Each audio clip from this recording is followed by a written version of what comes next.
आई अचियो वाचुआरो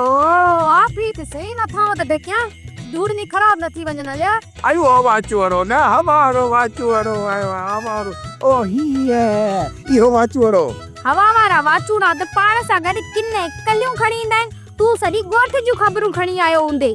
ॿुधाए कहिड़ियूं ख़बरूं आहिनि वरी अॼु तव्हांजे लाइ ख़ुशख़बरी बि आहे ऐं ॾुख जी ख़बर बि आहे पहिरियां तव्हांखे कहिड़ी ॻाल्हि ॿुधायां त पहिरियां ख़ुशी वारी ख़बर ॿुधा पोइ खणी ॾुख वारी ख़बर ॿुधा न न पहिरियां ॾुख वारी ख़बर ॿुधा त ॾुखारा तूं पोइ वरी ख़ुशी वारी ख़बर ॿुधाइजांइ त ख़ुशि रहंदासीं ॾुख वारी ख़बर ई आहे त बीबी मां तोरो खिली वठां चरिया छा पहिरियां ॾुख वारी ख़बर ॿुधूं पोइ ख़ुशी वारी ख़बर ॿुधी पोइ ख़ुशि थींदासीं हा ठीकु आहे चङो हाणे ॻाल्हि कयां हा त ॿुधा तव्हांजा भार न नूरल ऐं भूरल ऐं सॼे ॻोठ में हुनजी इज़त टके जहिड़ी थी वई आहे टके जहिड़ी गुज़रनि था घिटे मां सभिनी खे था चवनि सलाह वालेकुम केरु जवाब बि कोन थो ॾिए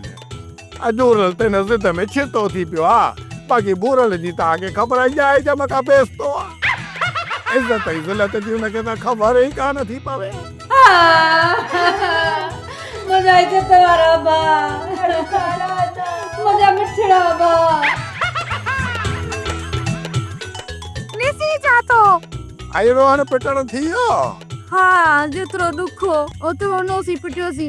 हाणे का ख़ुशी जी ख़बर ॿुधा हाणे खिल वारी ख़बर इहा आहे त तव्हांजे मुड़ुस जी त सॼे ॻोठ में वाह थी वई आहे वाह असुल सलाम जा ॻोठ वारनि जा टड़का अथनि टड़का ऐं को ज़मीदार थो चवे न को वॾेरो थो चवे न अला ख़ुशीअ में सफ़ा ईअं थुला थी पिया आहिनि मां त सम्झां थो किथे फाटी न पवनि हा इहे आहिनि अहिड़ा जेके हिननि जे ॻिचीअ में सुकल गुल पिया हुया न उनजी पचरी कोन पिया छॾनि एॾी इज़त मिलण खां पोइ इहे मुंहं ठका ॾेई मरंदा बाचूड़ो हिकिड़ो कमु कर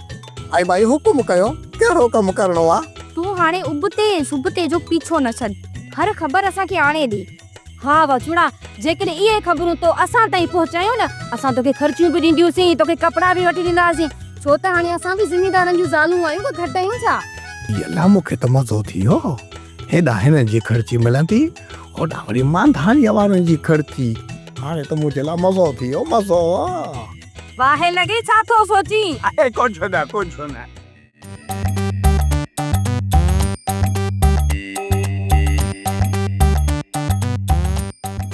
न